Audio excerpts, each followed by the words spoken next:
नमस्कार। दूसरे चरण की वोटिंग के बाद माहौल किसके पक्ष में जा रहा है? जम्मू कश्मीर अगली सरकार किसकी बन सकती है? इसको लेकर 26 सीटों को लेकर महत्वपूर्ण आकलन सामने आ चुका है। तो 5 बजे तक का जो आंकड़ा दूसरे फेज को लेकर सामने आ रहा है, हालांकि यहाँ पर कुछ वोट परसेंटेज और बढ़ सकता है जो फाइनल आंकड़ा सामने आएगा, लेकिन सियासी गलियारों में अब चर्चा तेज हो चुकी है। आखिर किस जिले में किसका पलड़ा भारी नजर आ रहा है, जिस कार के आंकड़े हैं और जिस कार से माहौल दिखाई दे रहा है। सबसे पहले बात कर लेते हैं कि किस जिले में कितना मतदान हुआ है और उसके क्या मायने निकाले गए हैं आंकड़ों के हिसाब से, या किसका पलड़ा भारी है, क्योंकि हर जिले के आंकड़े आपको दिखाने जा रहे हैं। तो बड़ग्राम में यहाँ पर 5 सीटों पर 58% से ज्यादा वोटिंग देखने को मिली है और गंदरबल में भी 2 सीटों के लिए 58% वोट यहाँ पर देखने को मिले हैं। दोनों जिले अगर बात की जाए तो कश्मीर घाटी से हैं, जबकि पुंछ, राजौरी, रियासी ये वो 3 जिले हैं जहां जो है जम्मू डिवीजन से आते हैं। तीनों जिलों में यहाँ पर बम्पर वोटिंग देखने को मिली है। पुंछ में 3 सीटों के लिए 71% से ज्यादा वोटिंग, राजौरी में 5 सीटों के लिए 67% और रियासी में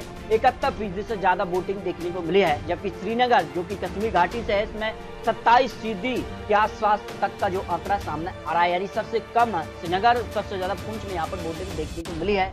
अब आंकड़े किसके पक्ष में जाए? देखिए, दूसरे चरण के लिए अगर बात की जाए तो कुल 6 जिले, लेकिन 26 सीटें यहाँ पर थी। 239 उम्मीदवार चुनावी मैदान में थे, लेकिन जनता ने यहाँ पर ईवीएम में बड़े बड़े दिग्गज नेताओं का किस्मत का फैसला ईवीएम में कैद कर दिया है। लेकिन पहले फेज में भी यहाँ पर जो है 24 सीटों पर वोटिंग खत्म हुई है और यहाँ पर भी 61% से ज्यादा मतदान देखने को मिला था। और पहले फेज में यहाँ पर सीधे तौर पर किसका पलड़ा भारी रहा है, लेकिन दूसरे फेज में अगर बात करें श्रीनगर से और यहाँ पर 6 जिलों की 26 सीटों पर यहाँ पर सबसे ज्यादा मतदान श्री माता वैष्णो देवी पर यहाँ पर जो आंकलन सामने आ रहा है कि यहाँ इस विधानसभा सीट रियासी जो सीट है, इस सीट पर यहाँ पर देखने को मिला है। राजौरी, कालाकोट, यहाँ पर ये वो सीटें हैं जहां विधानसभा के लिए वोटिंग दूसरे फेज में खत्म हो चुकी है। और पूरे यहाँ पर चुनाव की बात की जाए तो नेशनल कॉन्फ्रेंस, कांग्रेस और भारतीय कम्युनिस्ट पार्टी और कश्मीर नेशनल पैंथर पार्टी यहाँ पर गठबंधन में चुनाव लड़ी है। 56 सीटों पर फारूक अब्दुल्ला की पार्टी, जबकि कांग्रेस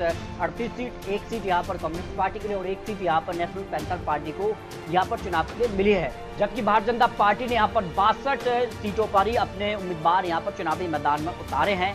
और दूसरे फेज को लेकर अगर बात किया तो दूसरे फेज के लिए यहाँ पर कई ऐसी सीटें रही हैं, कई ऐसे जिले हैं जहाँ भारतीय जनता पार्टी ने अपने उम्मीदवार उतारे नहीं हैं, तो उसको लेकर भी आकलन आपको दिखाएंगे। इसका अगर बात किया तो महबूबा मुफ्ती की पार्टी ने यहाँ पर 63 उम्मीदवार को चुनावी मैदान में उतारा है, जबकि अन्य यहाँ पर उम्मीदवार जिसमें जम्मू और कश्मीर अपनी पार्टी 60 उम्मीदवार। यहाँ पर बात की जाए तो यहाँ पर आजाद समाज पार्टी जो कि गुलाम नबी आजाद की पार्टी है, कांग्रेस से अलग होकर ये पार्टी बनी है, 13 उम्मीदवार घोषित किए हैं और आम आदमी पार्टी ने 7 उम्मीदवार अपने घोषित इस चुनाव के लिए किए हैं। अगर दूसरे चरण की अगर बात की जाए तो यहाँ पर दूसरे चरण को लेकर जो लास्ट चुनाव था उसमें अगर बात की जाए तो भारतीय जनता पार्टी ने यहाँ पर जो है पहले 25 सीटों पर चुनाव था, लेकिन अब 26 सीटों पर वोटिंग खत्म हुई है। तो 25 सीटों में 3 सीट पर Bharatiya Janata party, 8 seat national conference, 10 सीटों पर पीडीपी, 3 सीट कांग्रेस और 1 सीट आने के पक्ष में रही थी। लेकिन इस बार माहौल पूरी तरह से बदल चुका है और इस बार किसके खाते में कितनी सीटें जा रही हैं, इसको लेकर महत्वपूर्ण आकलन सामने आ रहा है। तो सबसे पहले बात कर लेते हैं गंदरबल की। यहाँ पर 2 सीटों के लिए जहां 58% से ज्यादा वोटिंग देखने को मिली है। इस वोट परसेंटेज से सीधे तौर पर माना गया है कि यह नेशनल कॉन्फ्रेंस और पीडीपी के बीच मुख्य टक्कर देखने को मिली है, क्योंकि 2014 में जो विधानसभा चुनाव था, दोनों सीटों पर नेशनल कॉन्फ्रेंस ने यहाँ पर जीत हासिल की है और इस बार नेशनल कॉन्फ्रेंस ने यहाँ पर दोनों सीटों के लिए अगर बात की जाए तो यहाँ पर कंगन एसटी सीट के लिए यहाँ पर मेयर अली को टिकट मिला है, जबकि गंदरबल सीट के लिए उमर अब्दुल्ला चुनावी मैदान में हैं। जबकि पीडीपी की तरफ से यहाँ पर सैयद जमात अली शाह और बशीर अहमद मीर को पीडीपी ने अपना उम्मीदवार उतारे, क्योंकि भारतीय जनता पार्टी ने दोनों सीटों के लिए अपने उम्मीदवार यहाँ चुनावी मैदान में नहीं उतारे हैं और यहाँ पर मुख्य मुकाबला नेशनल कॉन्फ्रेंस और पीडीपी के बीच देखने को मिला। और इसमें माना जा रहा है कि नेशनल कॉन्फ्रेंस का इन दोनों सीटों पर पलड़ा भारी नजर आया है, जिस कारण के आकलन सामने आ रहे हैं। जबकि श्रीनगर की 8 विधानसभा सीटों को लेकर अगर आकलन की बात की जाए, जो आंकड़े सामने और उसमें अगर बात की जाए तो जो 8 सीटों पर वोट परसेंटेज सामने आ रहा है उसमें काफी कम वोट परसेंटेज देखने को मिला है, 27.31%। जो 5 बजे तक के आंकड़े कुछ और परसेंटेज बढ़ सकता है, लेकिन कम मतदान यहाँ पर देखने को मिला है। और इसके पीछे की बड़ा कारण भी सामने आ रहा है कि यहाँ भारतीय जनता पार्टी ने अपने 4 उम्मीदवार चुनावी मैदान में नहीं उतारे, जबकि पीडीपी ने सभी 8 उम्मीदवार अपने चुनावी मैदान में उतारे, कुछ निर्दलीय भी हैं और नेशनल कॉन्फ्रेंस ने यहाँ पर 8 में से 7 उम्मीदवार अपने और 1 सीट कांग्रेस को यहाँ पर चुनाव के लिए दी है। तो ऐसे में माना जा रहा है कि यहाँ पर मुख्य टक्कर नेशनल कॉन्फ्रेंस और पीडीपी के बीच दिखाई दे रही है। हालांकि 2014 में पीडीपी ने 5 सीटों पर जीत हासिल की थी यहाँ पर श्रीनगर से, और 3 सीटों पर यहाँ पर नेशनल कॉन्फ्रेंस ने कांग्रेस और भारतीय जनता पार्टी को यहाँ पर 0 सीट मिली थी। तो माना जा रहा है कि यहाँ पर कुछ सीट पीडीपी, तो यहाँ पर सीधे तौर पर नेशनल कॉन्फ्रेंस का श्रीनगर में पलड़ा भारी नजर आ रहा है। इस बार माहौल पूरी तरह से बदला है, लेकिन माना जा रहा है जिस कहा से यहाँ पर हजरत बल यहाँ पर सलमान सागर नेशनल कॉन्फ्रेंस उम्मीदवार, भारतीय जनता पार्टी ने यहाँ पर उम्मीदवार नहीं उतारे हैं, और पीडीपी ने यहाँ पर बात किया है तो आसिया नक्श को यहाँ पर टिकट दिया है। खानियार विधानसभा सीट से अली मोहम्मद सागर को यहाँ पर बात किया तो नेशनल कॉन्फ्रेंस ने यहाँ पर चुनावी मैदान में उतारा था, और अगर बात की जाए तो यहाँ पर भारतीय जनता पार्टी ने अपना उम्मीदवार नहीं उतारा है। तो यहाँ पर माना जा रहा है कि श्रीनगर में यहाँ पर नेशनल कॉन्फ्रेंस का पलड़ा यहाँ पर भारी नजर आया है, जिस कार के आंकड़े सामने आए हैं। जबकि बड़ग्राम की अगर बात की जाए तो 5 विधानसभा सीटों के लिए यहाँ पर जो है 58% से ज्यादा वोट परसेंटेज देखने को मिला है, और माना जा रहा है कि यहाँ पर मुख्य मुकाबला नेशनल कॉन्फ्रेंस और पीडीपी के बीच दिखाई दे रहा है। 2014 में इन 5 सीटों में से 2 सीटों पर नेशनल कॉन्फ्रेंस, 2 सीटों पर पीडीपी और 1 सीट अन्य के पक्ष में रही थी। भारतीय जनता पार्टी और अन्य का यहाँ खाता नहीं खुला था, लेकिन इस बार भारतीय जनता पार्टी ने यहाँ पर 5 में से 2 सीटों पर ही अपने उम्मीदवार उतारे हैं। अगर बात की जाए बड़ग्राम के लिए अमर अब्दुल्ला, और अगर बात की जाए पीडीपी से सैयद यहाँ पर मुस्तजीर यहाँ पर मेहदी को टिकट मिला है, यहाँ पर बीरबाहा से यहाँ पर सफी अहमद बानी, और अगर भारतीय जनता पार्टी ने अपना उम्मीदवार इस सीट से नहीं उतारा है। गुलाब अहमद खान को पीडीपी ने यहाँ पर टिकट दिया था। इनकी किस्मत का फैसला ईवीएम में दर्ज हो चुका है, लेकिन आंकड़ों के हिसाब से माना जा रहा है कि इन दोनों सीटों पर नेशनल कॉन्फ्रेंस का पलड़ा भारी है। और बात की जाए तो यहाँ पर खान साहब पर यहाँ पर सैफुद्दीन भट्ट, जबकि भारतीय जनता पार्टी ने यहाँ पर डॉक्टर अली यहाँ पर मोहम्मद मीर को टिकट दिया है। अहमद यहाँ पर बानी पीडीपी उम्मीदवार चुनावी मैदान में रहे हैं। अगर बात की जाए चराय से यहाँ पर अब्दुल यहाँ पर रहीम, और यहाँ पर शहीद हुसैन जन भारतीय जनता पार्टी उम्मीदवार, गुलाब नबी लोन यहाँ पर पीडीपी उम्मीदवार चुनावी मैदान में रहे। जबकि यहाँ पर बात की जाए तो यहाँ पर चाडूरा सीट पर अली मोहम्मद डार और भारतीय जनता पार्टी ने अपना उम्मीदवार नहीं उतारा। मोहम्मद यासीन भट्ट को यहाँ पर पीडीपी ने अपना उम्मीदवार घोषित किया। तो इनके किस्मत का फैसला ईवीएम में दर्ज हो चुका है। पलड़ा नेशनल कॉन्फ्रेंस का यहाँ पर बड़ग्राम में भारी नजर आ रहा है।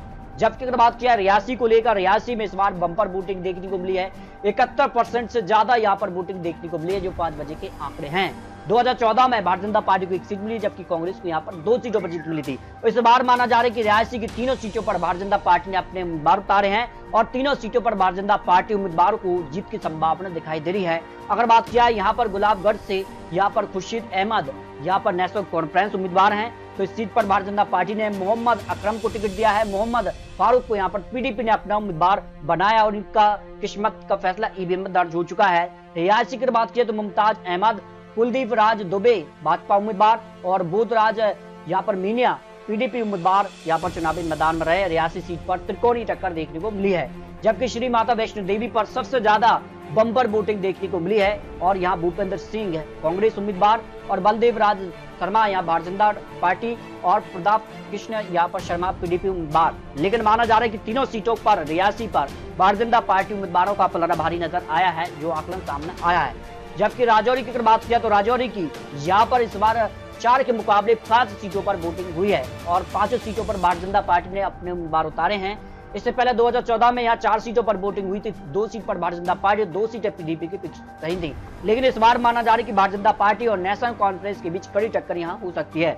कालाकोट यहाँ पर सुंदरबनी विधानसभा सीट से यहाँ पर यासु वर्धन नेशनल कॉन्फ्रेंस उम्मीदवार, जबकि रणधीर सिंह यहाँ भारतीय जनता पार्टी उम्मीदवार, और हुसैन शाह यानी त्रिकोणीय टक्कर यहाँ पर देखने को मिली है।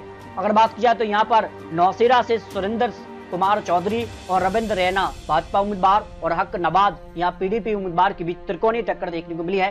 दोनों सीटों पर भारतीय जनता पार्टी जीत हासिल की, तो दोनों सीटों पर भारतीय जनता पार्टी का पलड़ा भारी नजर आया है। जबकि राजौरी यहाँ पर बात की जाए तो इस सीट पर यहाँ पर इफ्तार अहमद कांग्रेस उम्मीदवार, और यहाँ पर विबोध कुमार तसादिक हुसैन यहाँ पीडीपी उम्मीदवार रहे हैं। तो आंकड़ों के हिसाब से माना जा रहा है कि यहाँ पर राजौरी पर इस बार भारतीय जनता पार्टी और यहाँ पर नेशनल कॉन्फ्रेंस के बीच कड़ी टक्कर, लेकिन राजौरी की यहाँ पर 5 सीटों में से 3 से 4 सीटों पर भारतीय जनता पार्टी का पलड़ा भारी नजर आया, जो आंकड़े सामने आ रहे हैं। पुंछ से अगर बात किया तो पुंछ में इस बार 71% से ज्यादा मतदान देखने को मिला है और पुंछ की तीनों सीटों के लिए 2014 में यहाँ पर एक सीट पर नेशनल कॉन्फ्रेंस और एक सीट पीडीपी और एक सीट कांग्रेस के पक्ष में रही थी, लेकिन इस बार कांग्रेस और नेशनल कॉन्फ्रेंस का गठबंधन है तो माना जा रहा है कि यहाँ पर national conference, Bharatiya Janata party और पीडीपी में कड़ी टक्कर देखने को मिली है।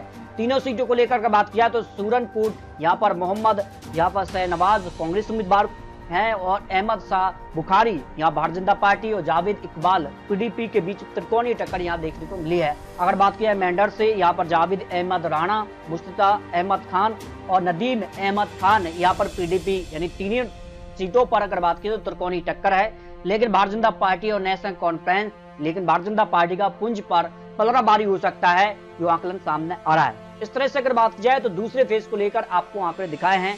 जिन जिलों पर बंपर वोटिंग देखने को मिली है उसे सीधे तौर पर माना जाए कि भारतीय जनता पार्टी का यहाँ पर पलराबारी हो सकता है, जो अनुमान सामने आ रहे हैं। इस तरह से पहले और दूसरे फेज को लेकर इसके बाद काफी हलचल है, लेकिन दोनों फेजों को लेकर माना जा रहा है कि इस बार भारतीय जनता पार्टी दूसरे फेज में यहाँ पर 3 के मुकाबले 8 से 10 सीटों पर भारी हो सकती है, जबकि यहाँ पर पीडीपी के मुकाबले इस बार नेशनल कॉन्फ्रेंस और कांग्रेस का गठबंधन मजबूत नजर आ रहा है, जो दूसरे फेज को लेकर अनुमान सामने आ रहा है। जबकि पहले फेज में भी अगर बात की जाए तो काफी हलचल रही है। पहले फेज में भी भारतीय जनता पार्टी ने यहाँ पर 6 सीटों जो कि यहाँ पर जम्मू से आती हैं, जिसमें किश्तवाड़, डोडा, रामबान वो सीटें रही हैं जहाँ सीधे तौर पर भारतीय जनता पार्टी का पलड़ा भारी नजर आया है। जबकि अगर बात की जाए पुलवामा, शोपिया, कुलगाम और अनंतनाग, ये वो सीटें जहां नेशनल कॉन्फ्रेंस और पीडीपी में कड़ी टक्कर यहां पर देखने को मिली है, जो अब तक आंकड़े सामने आ रहे हैं। लेकिन जम्मू कश्मीर में पहले और दूसरे फेज की वोटिंग खत्म हो चुकी है और दोनों फेजों को लेकर माना जा रहा है कि यहाँ कांटे की टक्कर भारतीय जनता पार्टी और नेशनल कॉन्फ्रेंस और कांग्रेस का जो गठबंधन है उसके बीच दिखाई दे रही है। लेकिन पलड़ा किसका भारी हो गई ये तो आने वाला वक्त ही बताएगा, क्योंकि अभी भी तीसरे फेज की वोटिंग बाकी है और तीसरा फेज निर्णायक होगा आखिर जम्मू कश्मीर किसकी सरकार बनने जा रही है। और अगर बात की जाए तो 8 अक्टूबर को जम्मू कश्मीर के नतीजे सामने आ जाएंगे, आखिर जम्मू कश्मीर में अगली सरकार किसकी बनने जा रही है। क्या धारा 370 का फायदा भारतीय जनता पार्टी को मिलने जा रहा है, यह जो गठबंधन बना है वो जम्मू कश्मीर सरकार बनाने जा रहा है, इसको लेकर अपने रख सकते हैं। आपको बता दें चुनावी आंकड़े, चुनावी अनुमान है, अभी भी जिस कार से यहाँ पर तैयारी, जिस कार के चुनावी प्रचार हैं और तीसरे फेज की वोटिंग क्या बम्पर वोटिंग होगी या पर एवरेज वोटिंग होगी, उसके बाद आखिर किसकी सरकार बनने जा रही है, इसको लेकर आप रख सकते हैं। मिलते हैं और लेटेस्ट और महत्वपूर्ण विश्लेषण के साथ, तब तक ले जय हिंद, जय भारत।